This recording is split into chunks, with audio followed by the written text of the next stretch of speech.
una iglesia en construcción. Y yo creo que todas las iglesias que Pablo comenzó a plantar en las ciudades gentiles eran iglesias en construcción. Nosotros hemos visto los viernes y terminamos el domingo pasado la serie Finanzas Bíblicas y marcamos diferencias entre la iglesia judía cristiana a la iglesia gentil cristiana. ¿Cuál es la diferencia? Que los judíos aceptaban a Jesucristo como Mesías y se transformaban en judíos cristianos. Ellos seguían cumpliendo las leyes. Jamás se les dijo dejen de cumplir las leyes, pero aceptaban que Jesucristo era el Mesías. Pero la iglesia gentil, la que Pablo fue a alcanzar, el llamado de Pablo, del apóstol Pablo fue un llamado hacia los gentiles, fue otro cuento totalmente diferente. Y esa iglesia fue una iglesia que se construía de acuerdo a la ciudad en que iba, y cada ciudad era diferente. Y esta prédica la ha llamado Corintios, una iglesia en construcción. ¿Cuántos han escuchado la carta a los Corintios, primera y segunda de Corintios? Pues esta carta se escribió alrededor del año 56 después de Cristo. Estamos hablando de unos 23 años después de que Jesús ascendió. Colóquelo en contexto. Pasaron 23 años, Jesús ya había ascendido, Pablo andaba trabajando duro, como dirían algunos, se me fue la palabra, laborando. ¿Cuál es la otra palabra que usan? Chambeando duro. Sí, le tocaba chambear muy duro a Pablo. Entonces, Corinto era una metrópolis griega. Partamos por eso. Metrópolis griega que fue favorecida durante la ocupación del Imperio Romano porque allí se estableció como una especie de centro comercial, un centro de todo sentido para la urbanización de ese tiempo. Se estima que la población de Corinto era alrededor de 500,000 de personas, imagínense. 500,000 de personas. Y Corinto era una ciudad muy religiosa, pero no era judía, pero era muy religiosa. Y fíjese en los detalles. Ahí estaba el templo del dios greco-romano Apolo, el gran Apolo. Y también estaban los templos de la diosa Afrodita. ¿Y qué es lo interesante de esta ciudad de Corinto? Que en los templos de la diosa Afrodita se practicaba como algo común la prostitución religiosa, que es decir, que los hombres cuando querían tener intimidad iban al templo, porque tenían las sacerdotisas para atender a los hombres. Miren la religión. Algunos dicen quiero ir a Corinto. Cuidadito. Entonces, en este contexto llega Pablo a evangelizar Corinto.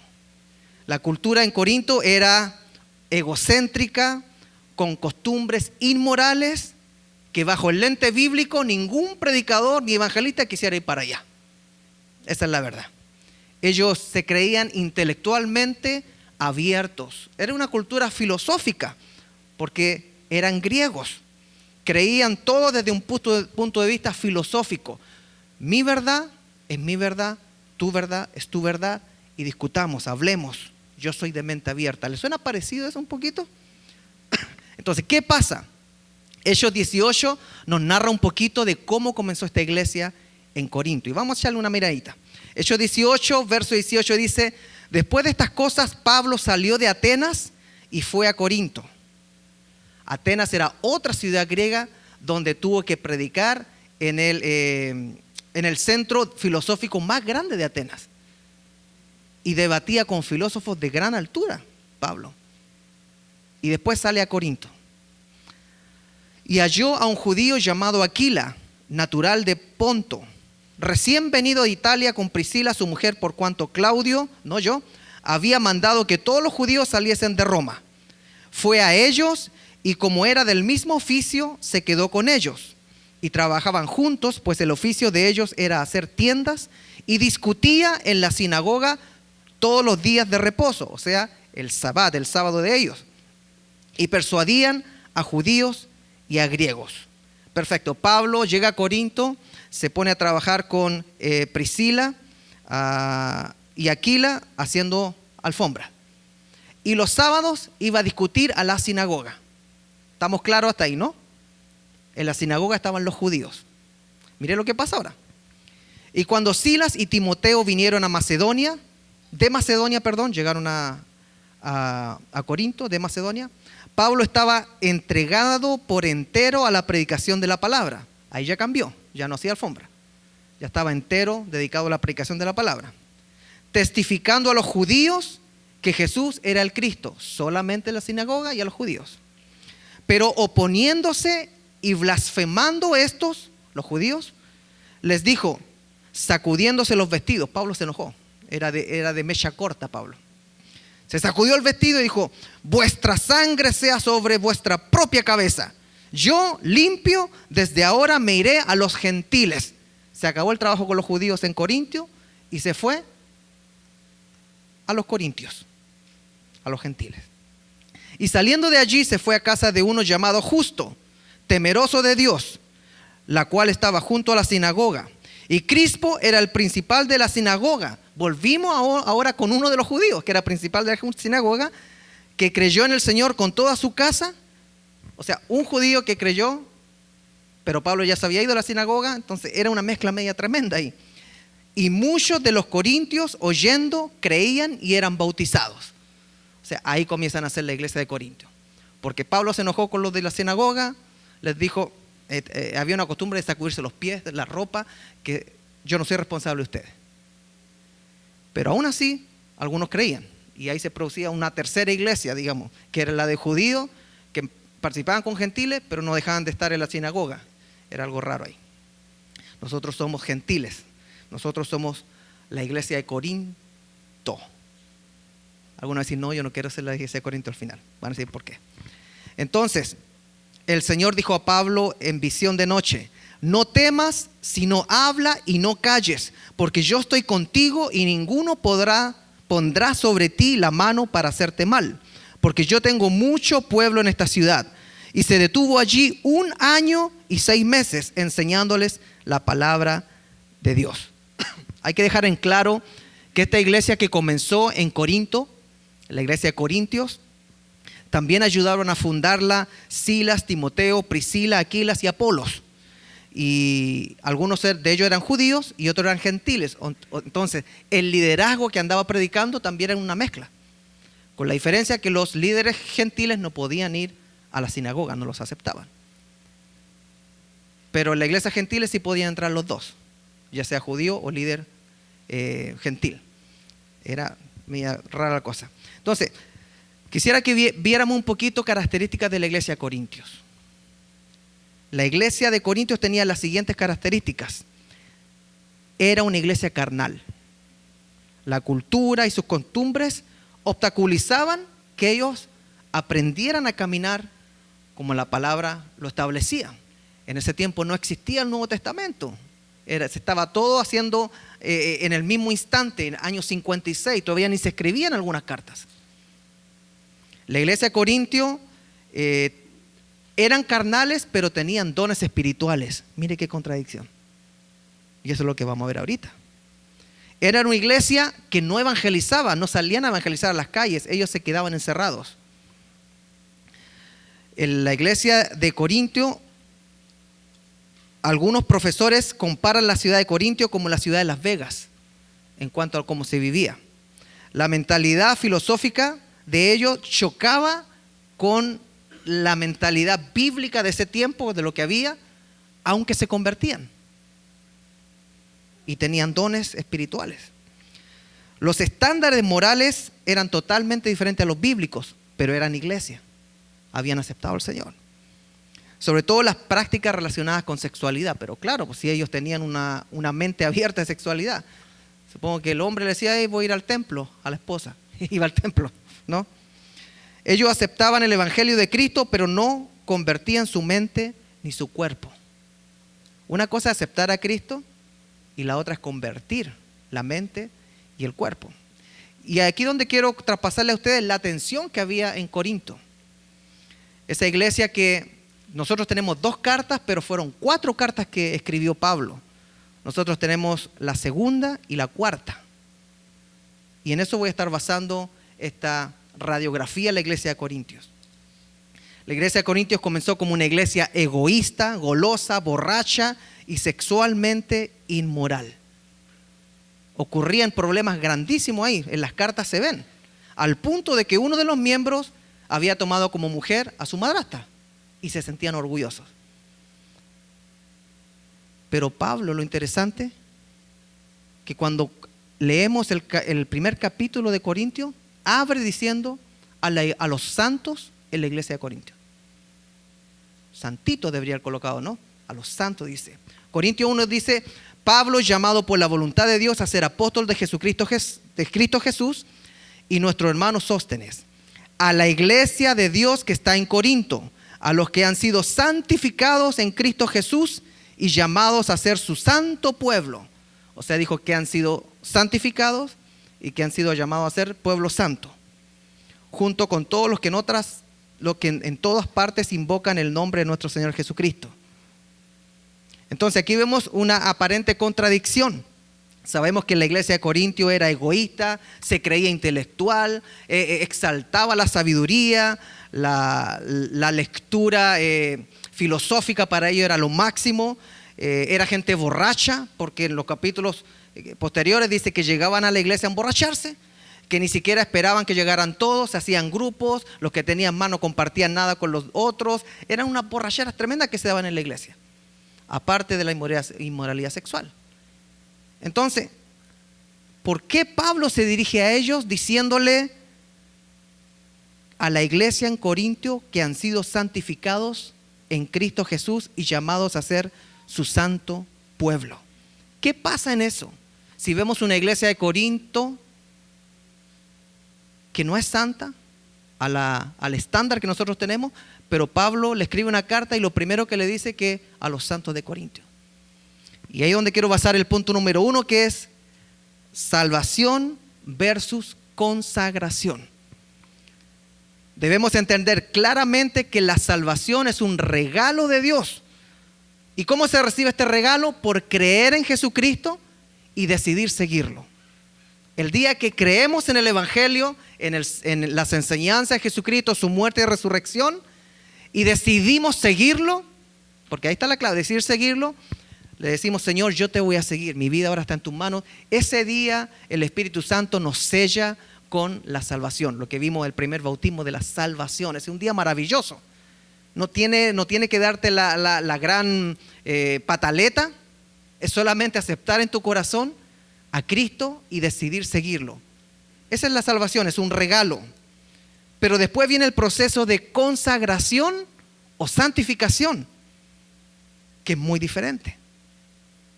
La salvación es un evento único, es el día que usted y yo aceptamos volver nuestra vida a Jesucristo y guiarnos por Él. Pero la consagración o santificación es un proceso diario, es un proceso en construcción, es un proceso que dura el resto de nuestras vidas. Si leemos 1 Corintios, el verso 4 dice: siempre doy gracias a Dios por ustedes, pues Él en Cristo Jesús les ha dado su gracia. Unidos a Cristo, ustedes se han llenado de toda riqueza, tanto en palabra como en conocimiento. Así se ha confirmado en ustedes nuestro testimonio acerca de Cristo. De modo, fíjese aquí, que no les falte ningún don espiritual mientras esperan con ansias que se manifieste nuestro Señor Jesucristo. O sea, no les faltaban dones espirituales, habían dones espirituales en toda la iglesia. Quizás había el don de lengua, hablaban en lenguas, de seguro hablaban porque Pablo también habla de eso. Habían quizás algunas sanidades de repente, había quizás una palabra profética, había todo lo que una iglesia anhelaba, pero ellos eran carnales, egoístas, borrachos e inmorales. ¿Qué le parece?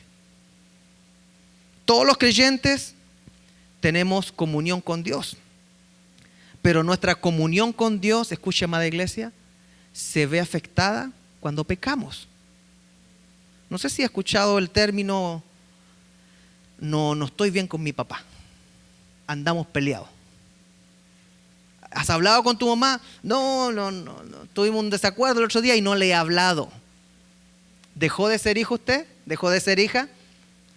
Pues en la iglesia de Corinto había muchos hermanos que habían aceptado a Jesucristo, se habían convertido, habían recibido dones, pero no estaban en comunión con Dios.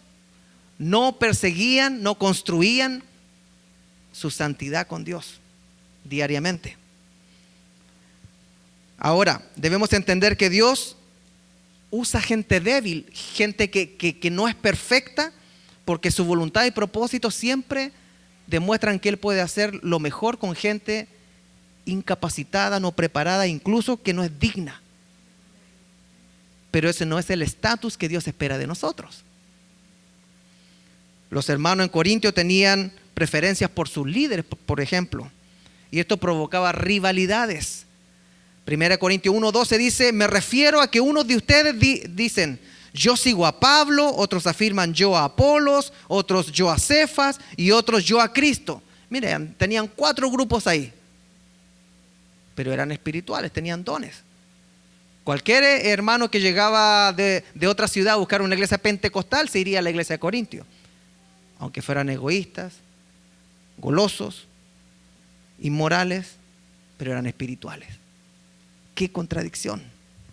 Es increíble el daño que se le hace a la iglesia de Cristo cuando nosotros exaltamos más al mensajero en la iglesia que el mensaje del evangelio. A lo que Pablo reprende esta actitud de los corintios en el verso 3 y les dice: ¿cómo? ¿Está dividido Cristo? ¿Acaso Pablo fue crucificado por ustedes? ¿O es que fueron bautizados en el nombre de Pablo?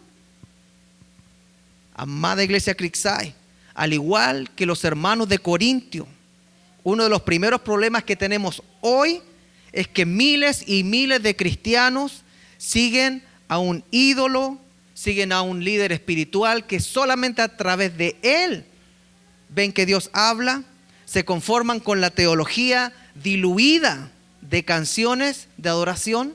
Y digo teología diluida porque son sentimentales. Te quiero, no te quiero, me siento pobre, me siento triste, luché como soldado, estoy tirado en el piso, soy un pájaro muerto. Está bien, así te sientes. No, pero ahí no hay teología que levante en construcción la madurez del cristiano. Hoy en día se conforman con servicios estilo show que los hacen llorar y arrepentirse todos los domingos. Pero si usted se arrepintió y aceptó a Cristo, lo que necesita es crecer en la palabra para poder madurar espiritualmente y no que pase lo que pasaba en Corinto. Los corintios tenían dones, pero no maduraban. ¡Qué contradicción! ¿Qué pasa cuando sucede eso? Pasa que tenemos iglesias llenas de bebés espirituales. Bebés que pueden ser engañados con un dulcecito, pero esos bebés hablan en lenguas. Pero esos bebés, tienen el don de sanidad, algunos tienen el don de tocar la batería. No lo miren, él es maduro. Algunos tocan el piano, parecen. Una vez una hermana me dijo: hermano Claudio, usted canta como un ángel. Se me salieron 2 alitas de humildad, ¿sí? Cristianos inmaduros. Mi hermano, la iglesia de Corintios estaba repleta de cristianos inmaduros, pero espirituales. Ahora, escúcheme bien lo que le voy a decir, hermano y hermana. No hay nada de malo con ser un bebé espiritual. Nada.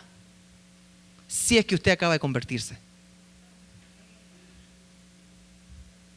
No es malo ser bebé espiritual. No es malo ser inmaduro y caer en la misma, tropezar de nuevo con la misma piedra. Está bien, está bien.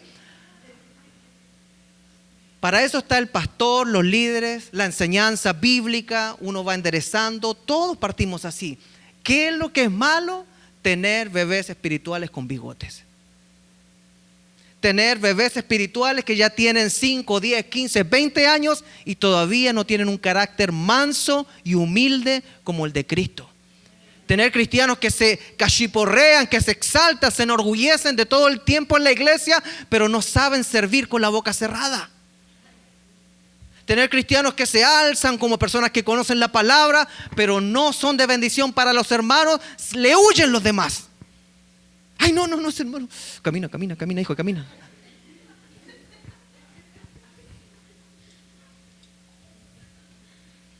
Yo me pregunto, ¿será que solamente pasa en la iglesia de Corinto eso? ¿Acaso hoy no existen congregaciones egoístas, intelectuales, que, disculpa, en mi congregación la mayoría son profesionales, así que tienes que hablarle al intelecto? ¿Será que hoy día no hay iglesias peleoneras? No, yo soy de Pablo, yo soy de Silas, yo soy de Apolo, yo soy de Cristo. ¿Será que hoy día no hay iglesias sexualmente inmorales? ¿Será que hoy día no hay iglesias donde hay cristianos borrachos? Alguno dice, pastor, pero la palabra dice que no hay que tomar. La palabra no dice que no hay que tomar. La palabra dice, no se emborrachen con vino en lo cual hay disolución. Y el libro de Proverbios dice que el vino transforma al hombre a lo peor de su versión. Entonces es un asunto de testimonio. Y lamentablemente para el hispano, una no es ninguna, dos no son nada, tres no son qué, y al final terminamos. Y peor los que venimos de familias donde nuestros abuelos les pegaban a las abuelas porque eran borrachos. Mis dos abuelos les pegaban a mi abuela, llegaban a la casa, vamos pegándole. Los hijos, que era mi papá, terminaba durmiendo en el vecino. Y mi hermano, hay familias que vienen de ese background. ¿Cómo nosotros no vamos a tener la suficiente conciencia de no ser piedra de tropiezo? Por amor a ellos. Lo habla Pablo también. ¿Acaso hoy día no existen iglesias mundanas como Corinto? Y los visita el Espíritu Santo. Y hay don de lenguas, porque en Corinto había muchas lenguas. ¿A poco yo pensé que si hablaban en lengua eran porque eran el top de la cream, de la presencia y de la santidad? No, mi hermano, hablar en lengua no es signo de santidad. Yo fui bautizado con el don de lenguas a los 24 años. No sabía, voy a dejar de venir a la iglesia. Pero la palabra me enseña que el don de lenguas no edifica a nadie en un servicio. Es más, desde que lo recibí el don de lenguas, no lo entiendo. Me edifica el interior, pero jamás me ha servido para no pecar. Entonces, el verse como espiritual no significa que uno realmente está viviendo una vida acorde al plan de Dios para nosotros en obediencia. Si no, sigamos mirando la iglesia de Corintios.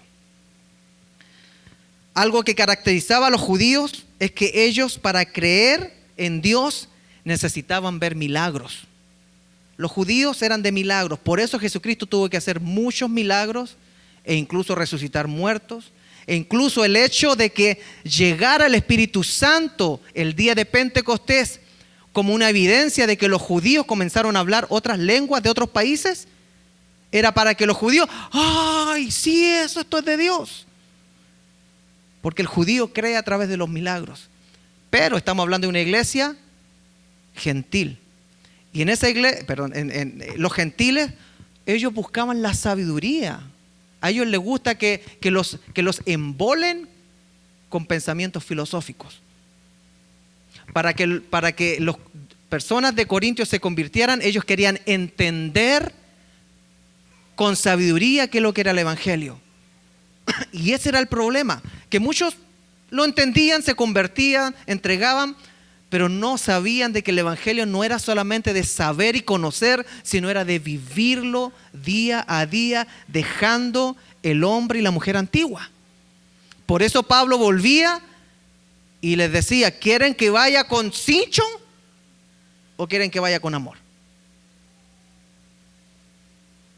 Porque Pablo tenía la responsabilidad de enseñarles a caminar correctamente delante de Dios, porque eran iglesia de Dios. Los griegos eran diferentes, los griegos eran otra cultura, ellos buscaban la sabiduría, y por eso, fíjese lo que le dice Pablo a los griegos, o sea, a los de Corinto. 1 Corintios 1:26. Hermanos, consideren su propio llamamiento. No muchos de ustedes son sabios. Ya entró al tema de la sabiduría porque tenía que captar la atención de ellos con el evangelio. No muchos de ustedes son sabios según criterios meramente humanos, ni son muchos los poderosos, ni muchos los de noble cuna. Eso era otra mentalidad, habían clases sociales ahí, bien marcadas. Pero Dios escogió lo insensato del mundo para avergonzar a los sabios. Y escogió lo débil del mundo para avergonzar a los poderosos. También escogió Dios lo más bajo y despreciado y lo que no es nada, para anular lo que es, a fin de que en su presencia nadie pueda jactarse. Le está hablando a una población que para ellos el máximo ideal era ser sabio, era tener conocimientos. Y le está diciendo, ustedes con su sabiduría, Dios no lo necesita.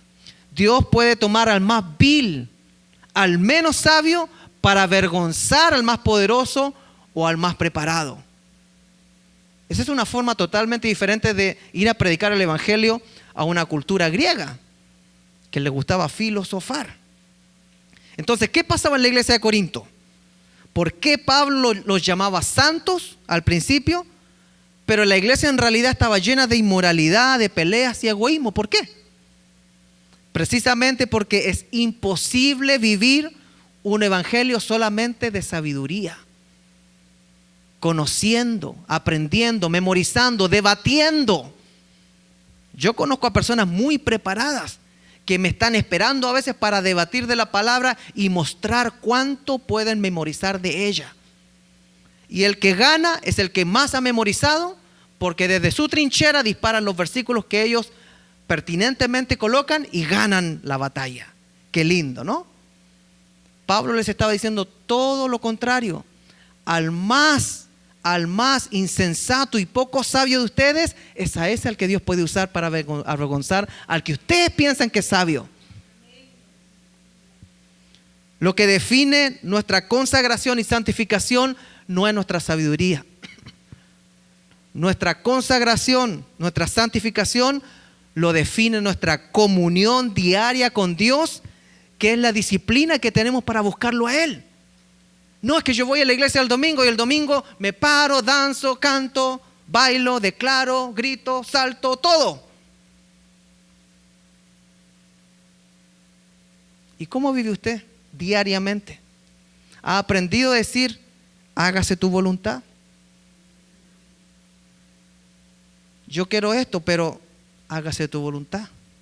Me gustaría esto, pero hágase tu voluntad. Mi hermano, el caminar cristiano es una escalada hacia la presencia de Dios a través de su palabra. Ninguna persona puede saltar la presencia del Señor sin ir conociendo la disciplina de todos los días orar, clamar, meditar en la palabra, esperar en el Señor, madurar en el Señor y apartarse de lo que le gusta hacer, que sabe que no es bueno, que no le agrada a Dios. Ay, pero es que yo me gusta ir a la iglesia porque la música es buena. Bueno, estamos cayendo otra vez en el show cristiano entonces. No, es que me gusta ir porque me gusta como el hermano Denis revienta la batería. Y el pastor canta como ángel. Y la hermana Natalie, no, una angelita. Mi hermano, amada iglesia Crisay, Dios lo ha llamado a usted a vivir santificándose todos los días después de conocer a Cristo, porque no importa que nosotros tengamos aún dones espirituales, lo que importa es que agrade a Dios nuestro diario vivir.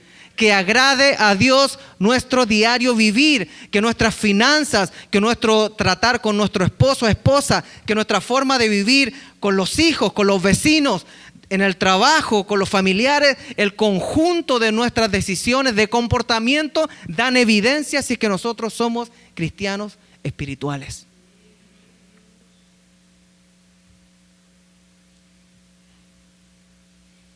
¿Dónde voy? Efesios 4:30, 32. ¿Qué pasa cuando nosotros aceptamos a Cristo y después nos portamos mal? Venimos a la iglesia, sabemos que estamos en pecado. La palabra dice que el Espíritu Santo se entristece. Y el Espíritu Santo es la tercera persona de la Trinidad. Entristecemos a Dios. Te va a caer un rayo por lo que... No, Dios no le manda rayo. Si supiera cuánto se alegra el corazón de Dios por verlo sentado acá. Y si hay un pecador en esta iglesia, el que ha sido más pecador es su pastor. Ustedes quedan abajo. Pero el Señor me ha llamado a vivir consagrándome para Él. Esa es la diferencia cuando uno tiene un llamado a considerar cómo voy a vivir en el Espíritu. Efesios 4:30 dice, no entristezcan al Espíritu Santo de Dios con la forma en que viven. La iglesia de Corintios había recibido la salvación, eran salvos. Habían recibido dones espirituales, había mover ahí, era un culto pentecostal. Pero era una iglesia que entristecía el Espíritu de Dios con su forma de vivir. Mi hermano, ¿qué tan lejos está iglesia Creekside de la iglesia de Corintios? Sigue diciendo, recuerden que Él los identificó como suyos y así les ha garantizado que serán salvos el día de la redención. Hay una garantía de salvación, pero la santificación y consagración es nuestro trabajo. Es nuestro trabajo levantarnos y orarle a Él, darle gracias por el día, presentarle nuestro día, pedirle al Señor que nos libre de accidentes. No confíe que una oración el domingo lo va a librar de todo. Usted busque al Creador diariamente en una relación. ¿Para qué? Para que no entristezcamos al Espíritu Santo con nuestra forma de vivir. Líbrense de toda amargura, verso 31. Líbrense de furia, enojo, palabras ásperas, calumnias y toda clase de mala conducta. ¿Cuántos de nosotros entristecemos semanalmente al Espíritu Santo? No, pastor, yo venía hoy día que me levantara el ánimo. Yo lo puedo levantar y cuando sale para afuera va a caer tan fuerte que se va a pegar. Lo que tenemos que hacer es cambiar nuestra forma de vivir para no entristecer al Espíritu Santo. No entristecer al pastor, no entristecer a mi esposa, a mi esposo. Hágalo por Dios, el Espíritu Santo, el que resucitó a Cristo al tercer día de la tumba, se entristece por nuestra forma de vivir.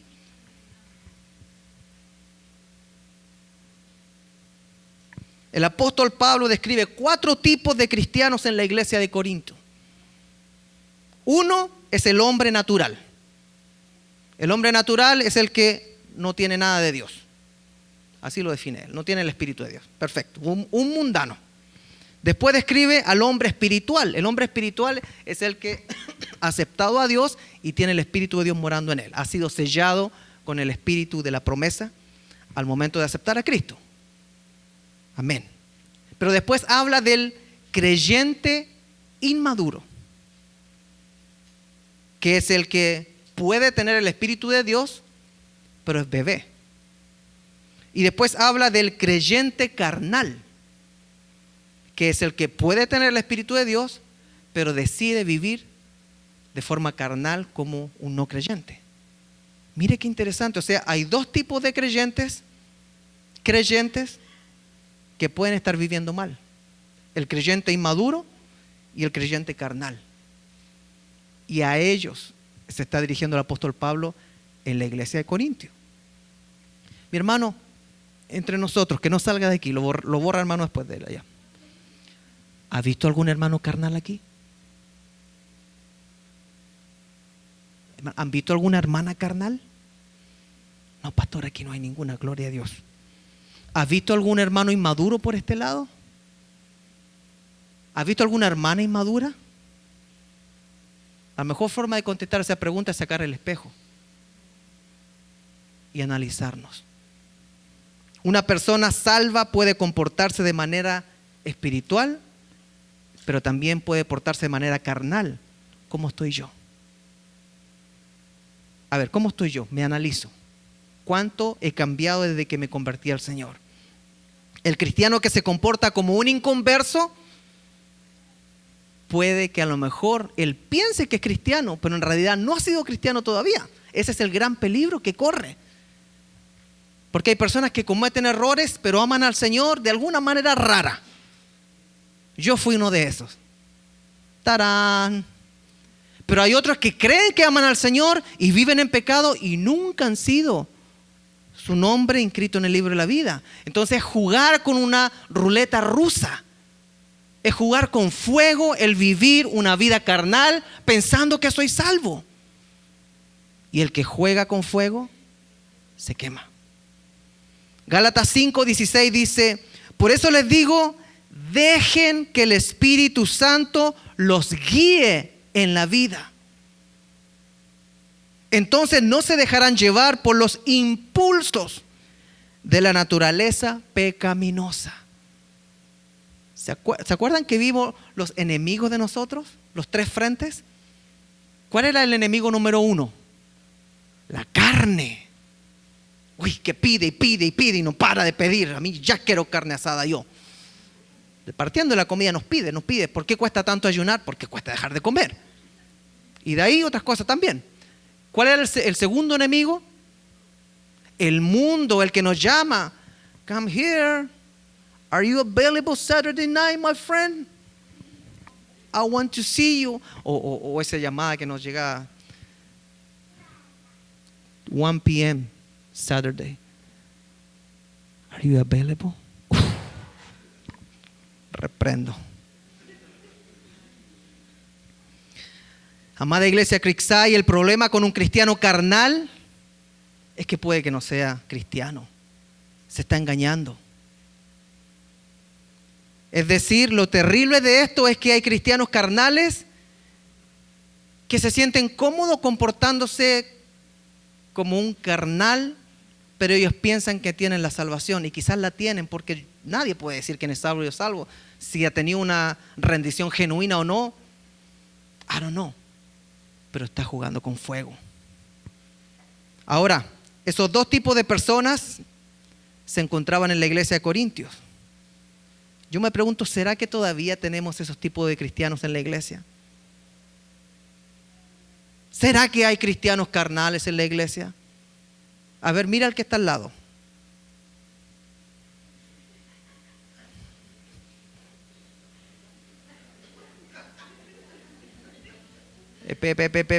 Mire al que está al lado y dígale: ora por mí, por favor.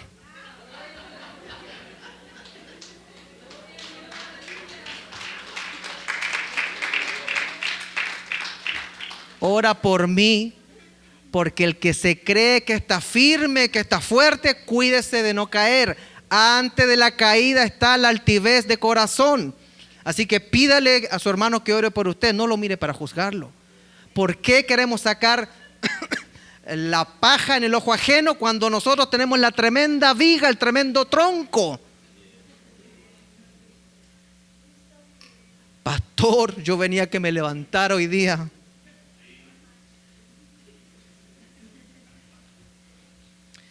Eso me lleva al punto número 2 y final.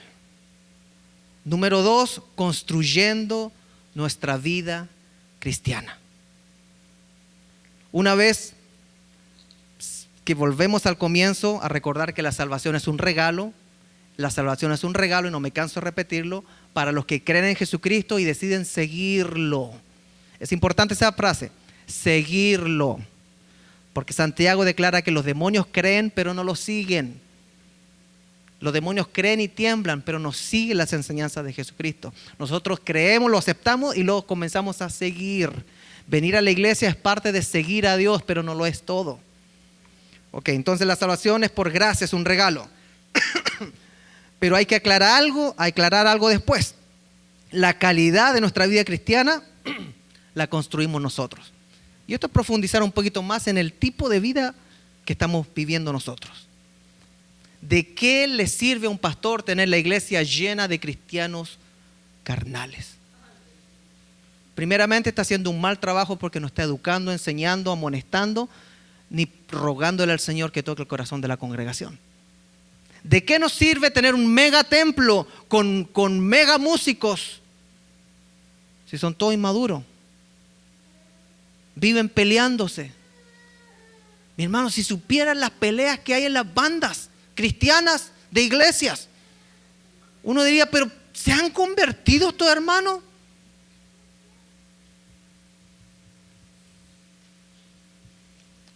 Entonces, ¿cómo construimos nosotros nuestra vida cristiana? No todos los cristianos caminan de la misma manera. No todos los cristianos viven de la misma manera. No todos los cristianos dejan la vida pasada de la noche a la mañana cuando se convierten.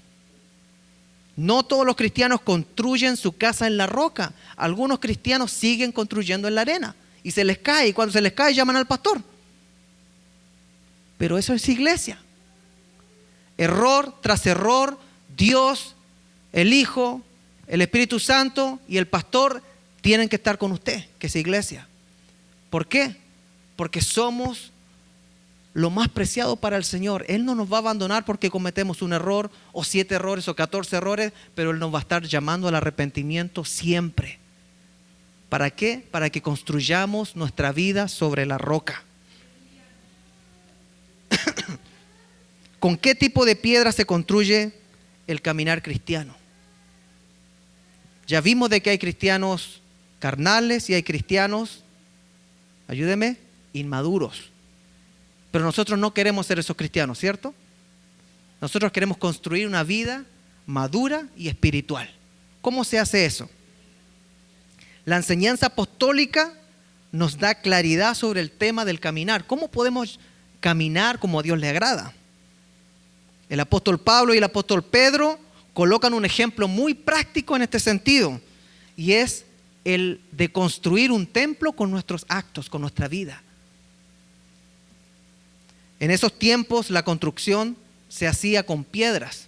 Entonces hablan de construir con piedras algo precioso para el Señor. Y ponga atención acá, porque yo creo que les va a servir para algunos que no entienden algunas bases del cristianismo.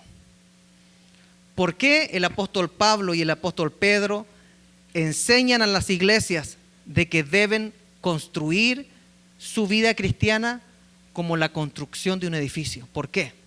Leamos 1 Corintios 3:10. Pablo a los Corintios dice: según la gracia que Dios me ha dado, yo como maestro constructor eché los cimientos y otro construye sobre ellos. O sea, Pablo fue el que fue a comenzar la obra, un constructor más que dirigía una obra, eso era todo. Echó los cimientos y otro construye sobre ella, pero cada uno tenga cuidado de cómo construye, porque nadie puede poner un fundamento diferente del que ya está puesto, que es Jesucristo. ¿Quién es el fundamento? Perfecto. Y cuando escribe a los Efesios, Pablo le aclara lo mismo de la construcción de su vida de una manera diferente. Efesios 2:20 dice: edificados sobre el fundamento de los apóstoles y los profetas, siendo Cristo Jesús mismo la piedra angular. En él todo el edificio bien armado se va levantando para llegar a ser un templo santo en el Señor. Mi hermano, lo que están enseñando los apóstoles a la iglesia es que la vida del cristiano se funda en las enseñanzas de los apóstoles, en las enseñanzas de los profetas y en la piedra angular. La piedra angular era la piedra principal o más importante de una construcción, que se colocaba en una esquina, que era la base de todo el edificio. Esa era la piedra angular. Nosotros no podemos tener una vida cristiana que se salga de las enseñanzas de los apóstoles, de los profetas bíblicos y de Jesucristo en nuestra vida. No, es que yo vivo un evangelio a mi manera. Mi hermano, no puede construir con sus piedras. Usted tiene que construir con las piedras que han dado el fundamento a la vida cristiana. No es que, como me dijo una compañía de trabajo, ¿cómo está la iglesia? No he ido a la iglesia. ¿Y has conversado con tu pastor? Porque ella me habló después de un accidente que tuvo, que el pastor le dijo que la ministró el pastor. Me dijo: no, me di cuenta que yo no necesito iglesia para estar bien con el Señor. ¿A poco? O sea, Jesucristo fundó una iglesia que no necesita el hombre. La iglesia es el cuerpo de Cristo, pero la persona no necesita estar en el cuerpo de Cristo. Y como vimos en el servicio de estudio bíblico, la pregunta que tuvimos era: ¿puede un cristiano ser cristiano sin ir a la iglesia? Sin ir a la iglesia por fuerza mayor quizás, pero sin pertenecer al cuerpo de Cristo, que la iglesia no es cristiano. Porque para vivir una vida cristiana se necesita ser parte del cuerpo de Cristo, ser miembros, todos uno. Cuando uno sufre, todos sufren. Cuando uno se goza, todos se gozan. Entonces no se puede vivir una vida sin construir bajo la base de los apóstoles, los profetas y como piedra principal Jesucristo. ¿Quién es la piedra principal? Cristo. Piedra angular, perfecto. El apóstol Pedro, este es otro apóstol, Pedro, ya no es Pablo, también nos explica este mismo concepto, pero lo amplía, dando a entender algo muy lindo, que nosotros cuando nos acercamos a Dios, nos transformamos en piedras vivas. Es decir, somos ladrillos que van encima de lo que los apóstoles, los profetas y Jesucristo levantaron. Es decir, la iglesia de Jesucristo se edifica con piedras vivas que somos todos nosotros. ¿Cuántos ladrillos hay aquí? Levanta la mano los que tienen a Cristo en su corazón. 1, 2, 3, ¿cuántos ladrillos? Gloria. Mi hermana Ingrid, usted también el ladrillo, levántalo. Tú tienes que levantarla porque hoy día te canté, qué bellas son, esa era tu canción, acuérdate. ¿Ok?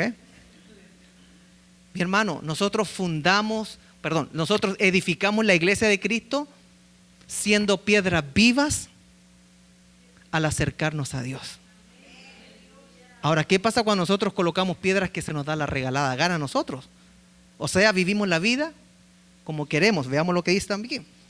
1 Pedro 2, 4, 5 dice: Cristo es la piedra viva. Partimos otra vez. La piedra angular, la principal. Rechazada por los seres humanos, pero escogida y preciosa ante Dios.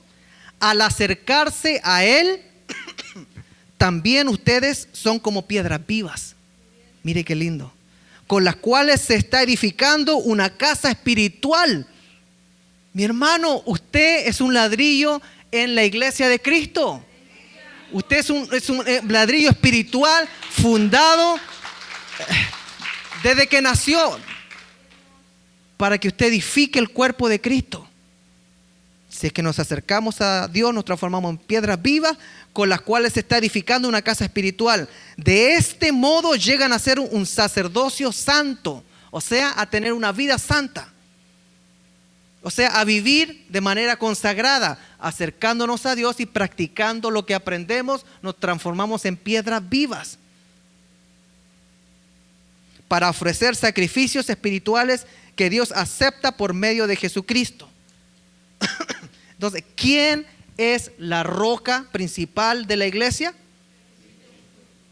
Entonces, ahora entendemos cuando Jesucristo le dijo a Pedro en Mateo 16, 18, tú eres Pedro y sobre esta roca edificaré mi iglesia. La roca es lo que había contestado él. Tú eres el Cristo, el Hijo del Dios viviente. Jesucristo es la roca, el fundamento principal de la iglesia que él vino a formar. No es que cuando le dice a Pedro, tú eres Pedro y sobre esta roca edificaré la iglesia, son nombres diferentes. Jesús le está diciendo a Pedro lo que Pedro vuelve a repetir en 1 Pedro 2:4, que dice: Cristo es la piedra viva, la piedra principal, la roca.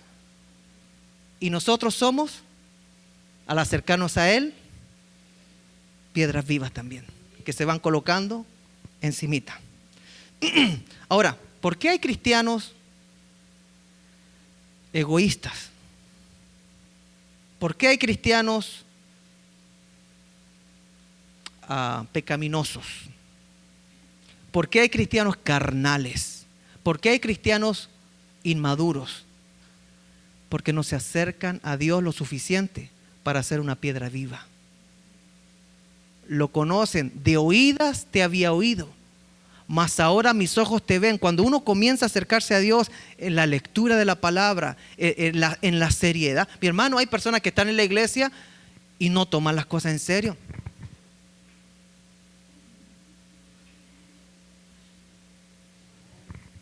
Quizás es tu último domingo para escuchar la palabra de Dios y agachar tu cabeza y cerrar los ojos antes de ir al ataúd. Por último, reconoce que Dios es Dios, que Él no hizo y nosotros no a nosotros mismos, y agacha ahí. Mi mamá hizo una oración irreverente una vez por la sanidad mía y dijo: si tú existes, Dios, sana a mi hijo y yo te serviré todos los días de mi vida. El Señor escuchó su oración irreverente y me sanó al tercer día y toda mi familia llegó al Evangelio. Pero ¿qué pasa? Si no nos acercamos a Dios, jamás seremos piedras vivas que están edificando con nuestras vidas la iglesia de Cristo. Es más, si más nos alejamos de Dios, vamos a hacer hoyos en la iglesia quizás, donde las personas van a decir: mira cómo es, míralo, por eso yo no voy allá. ¿Ve que siempre dicen? Yo no voy a la iglesia porque un fulanito me dijo que era evangélico y mire lo que hacía. Yo no voy a la iglesia porque los pastores roban. Yo no voy a la iglesia porque los músicos me quitan a las novias. Yo no voy a la iglesia porque esto, por lo otro. Mi hermano, el día del juicio nosotros vamos a tener que dar cuentas a Dios por qué no nos acercamos a Él y no nos transformamos en piedras vivas y decidimos estar en la iglesia siendo carnales, inmaduros y dando un mal testimonio. Pero el domingo somos espirituales, somos corintios el domingo.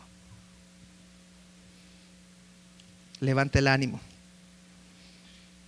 Está claro que la única forma de construir una vida cristiana que agrada a Dios es de manera precisa acercándonos a Dios para ser piedras vivas. Mis hermanos, yo ya estoy cansado de los 5 años que estoy tocando en el coro de la iglesia. Pasé por la iglesia pentecostal, pasé por la iglesia bautista, pasé por la iglesia Asamblea de Dios. Andaba en iglesia. No teníamos carro y cuando nos mudábamos, no teníamos casa ni carro, teníamos que caminar a la iglesia más cercana. ¿Ok? Viví todo lo que es el contexto chileno de los más pentecostales y los más conservadores. Y estoy cansado de ver personas que son emocionalistas. Cantaban, conocido personas que tenían tremendos dones, cantaban lindo y al final terminan botados en el suelo, avergonzados, se metieron con la persona equivocada y ahí uno lo ve después de años, botaron a la basura lo que Dios había puesto en sus manos. Algunos que estaban en la iglesia muy fuertes, ahora los veo después de años en el mundo. ¿De qué le sirvió su espiritualidad, digo yo? ¿De qué le sirvió levantarse y que los convencieran de que estaban mal todos los domingos? Pasaban al frente, le colocaban las manos, caían, volvían a caer, se levantaban. Tremendo show. Pero nunca se levantaban en su casa. Vivían caídos como esposo, vivían caídos como papá, vivían caídos como trabajador, vivían caídos como personas responsables, vivían caídos como personas de palabra.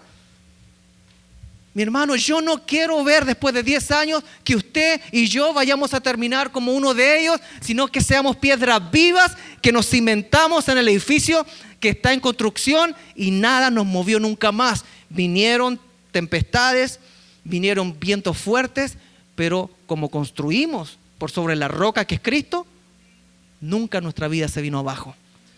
Ni la muerte, ni los ángeles, ni principados podrán separarlos del amor que es en Cristo Jesús, Señor nuestro, si es que nos acercamos a Él y dejamos de ser cristianos carnales, cristianos inmaduros y nos transformamos en piedras vivas.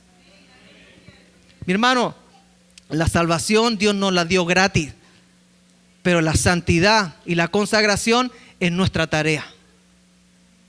Usted y yo decidimos cuánto queremos pecar o cuánto nos queremos santificar, que es apartarse del pecado para estar cerca de Dios y agradarlo a Él. Es una decisión que solamente usted y yo pagaremos las consecuencias, nadie más. A diferencia que si tiene una familia responsable bajo usted, los papás cuando nos equivocamos sí pagan las consecuencias, los hijos también.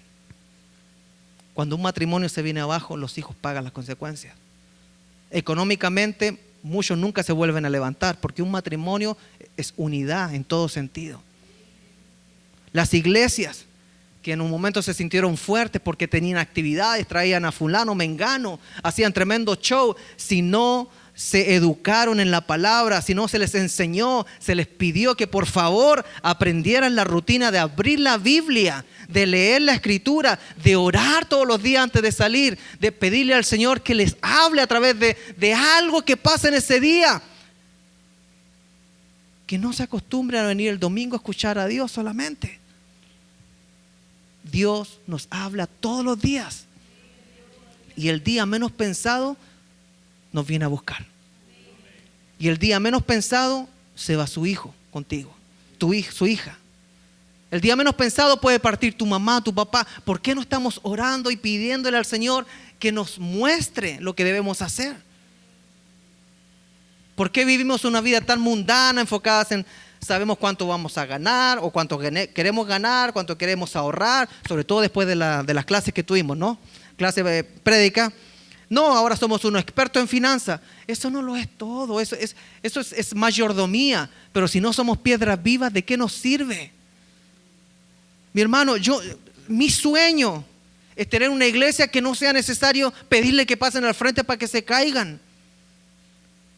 Mi sueño es tener una iglesia que cuando uno predica, los hermanos comiencen a gloria a tu nombre, Jesús, a levantar sus manos donde están y ellos vivan la palabra en sus corazones sin necesidad que alguien les grite en el oído algo.